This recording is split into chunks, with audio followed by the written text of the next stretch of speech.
হয়ে গেছি, আমাদের অন্তরের মধ্যে দুনিয়ার মহব্বত বাসা বেঁধে দিয়েছি যে আমাদের অন্তর শুধু দুনিয়া বলে আমি যদি একটা না করি আমার মন চায় আমি পাঁচটা যদি করতে পারতাম। অথচ আমি এক সময় জিরো ছিলাম, অন্তর শুধু চাইতেই থাকে চাইতেই থাকে। এজন্য আল্লাহ রাব্বুল আলামিন বলেন, ও দুনিয়ার বান্দারা শোনো, তুমি যদি বান্দা তোমার সুন্দর একটা অন্তর নিয়ে আমি আল্লাহর কাছে আসতে পারো, আমি আল্লাহ তোমার অন্তর দেখে দেখে তোমাকে জান্নাতি করে দেব। জোরে বলেন সুবহানাল্লাহ।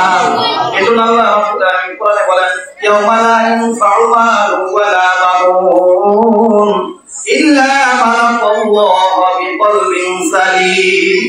আল্লাহ কোরআনে বলেন, ও দুনিয়ার মানুষ, ওই কিয়ামতের ময়দানে তোমার সন্তান কোনো উপকারে আসবে না, তোমার মাও কোনো উপকার আসবে না।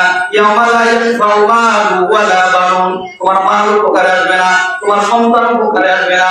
ইল্লা মান আতাল্লাহা বিকলবিন সালিম, একটা জিনিস উপকারে আসবে বান্দা, তোমার অন্তরটা যদি নিখুঁত থাকে, তোমার অন্তরটা যদি সুন্দর থাকে, তোমার অন্তরের মধ্যে যদি কোনো ময়লা না থাকে, এই অন্তর নিয়ে আমি আল্লাহর কাছে হাজির হবা, আমি আল্লাহ অন্তর দেখে তোমাদেরকে জান্নাতি বানায় দেব। জোরে বলেন সুবহানাল্লাহ। আর আমি যদি জান্নাতি হতে চাই ভাই, আমার অন্তর আমার কতটা সুন্দর করতে হবে। আমার অন্তর যদি অন্তর মধ্যে ময়লা থাকে, আপনি যদি বাজারে যান ভাই, বাজারে যাওয়ার পরে 100 আপেল আপনাকে দিছে দোকানদার, বলতেছে ভাই 100 আপেল দিলাম, পচা আপেল, এগুলা খাওয়ার কোনো সিস্টেম নাই, বিনিময়ে আপনি 5 টাকা দেন। দুনিয়ার কোন মানুষ 100 আপেল 5 টাকা বিনিময়ে কিনবে? কথা বলেন না কেন কিনবে? আল্লাহ রাব্বুল আলামিন বলেন, বান্দারে দুনিয়ার মধ্যে বাজারে যাওয়ার পর 100 আপেল তুমি 5 টাকা দিয়ে কিনতে চাও না, আমি আল্লাহ তোমার জন্য এত বড় জান্নাত দিব। পচা অন্তর নিয়ে যদি আমার কাছে আসলে বান্দা, এই পচা অন্তরে বিনিময়ে আমি জান্নাত দিব না। ঠিক না বেশি করে বলেন? দুনিয়ার কোন মানুষ যদি 5 টাকার বিনিময়ে 100 আপেল কিনতে না চায়, আল্লাহ তাআলা এত বড় জান্নাত আপনার আমার জন্য ঠিক করে রেখেছেন। আল্লাহ তাআলা কি পচা অন্তর ময়লা যুক্ত অন্তর নিয়ে যদি যায়, আল্লাহ কি আপনাকে আমাকে জান্নাত দিবেন? কথা বলেন নাকি না? দিবে নাকি? দুনিয়ার মানুষ 100 আপেল কিনতে চায়, আপনাকে 5 টাকার বিনিময়ে এটাই কিনতে চান না।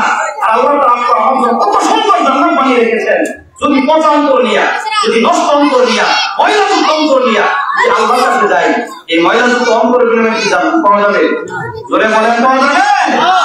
কোনোভাবে সম্ভব না।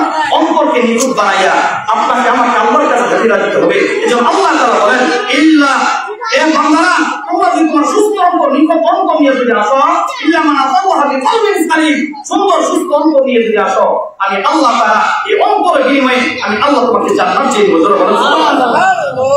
শুধু তাই না, আল্লাহ কোরআনে বলেন, ওয়া হাসিলা মা ফিস সুদূর। বান্দারে ওই হাসরের ময়দানে, কিয়ামতের ময়দানে তোমার অন্তরকে খুলে দেওয়া হবে। দুনিয়ার মধ্যে যত অপকর্ম করেছ, যত খারাপ কাজ করেছ, তোমার অন্তর কিয়ামতের ময়দানে তোমার সামনে সব কিছু বলে দিবে। ঠিক না ভাই? ঠিক করে বলেন। এজন্য এই অন্তরকে ভালো যদি করতে চাই, সোহবত লাগে, সোহবত। এমন দিন মজলিসে বসতে হবে, ওলামায়ে কেরামের সাথে যোগাযোগ রাখতে হবে, ওলামায়ে কেরামের কথা অনুযায়ী আপনার আমার জীবনটা যদি গঠন করতে পারি, তাহলে আপনি সুস্থ অন্তর নিয়ে আমি জান্নাতে উঠতে পারবো। ঠিক না ভাই? ঠিক করে বলেন। ও ভাইরা আমার, আপনি যদি একটা সাইকেল যদি আপনার নষ্ট হয়ে যায়, আপনি নিজে নিজে ঠিক করেন না, মেকারের কাছে যান। কথা বলেন না কেন?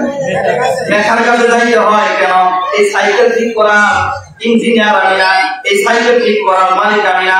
আমার সাইকেল যদি আমি ঠিক করাইতেই চাই, আমার মেকারের কাছে যাইতে হবে।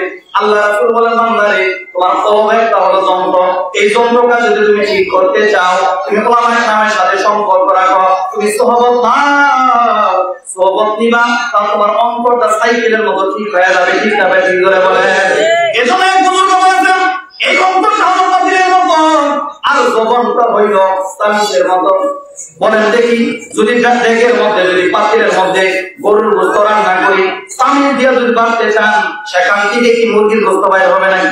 কথা বলেন না? মুরগির গোশত বাইর হবে? আমি জাপাটাই সেটাই বাইর হবে না?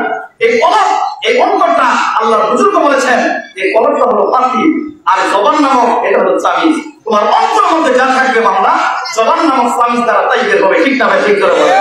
কিন্তু আজকে আমাদের এলাকার মধ্যে দেখা যায় যে অনেক মানুষ মানে মুখ দিয়ে কথা বলে খারাপ ভাষা, কেন জানেন? অন্তর নষ্ট। যারা বলেন কি নষ্ট? কারণ পাতিলের মধ্যে যা আছে এই জবান নামক তামিজ দ্বারা কিন্তু তাই বের হবে। এজন্য আল্লাহ তাআলা বলে, বান্দা তোমার অন্তরটা তুমি সুন্দর করো, অন্তরটা তুমি নিখুঁত করো, অন্তরটা তুমি সুস্থ করো। তুমি অন্তরটা যদি সুস্থ করতে পারো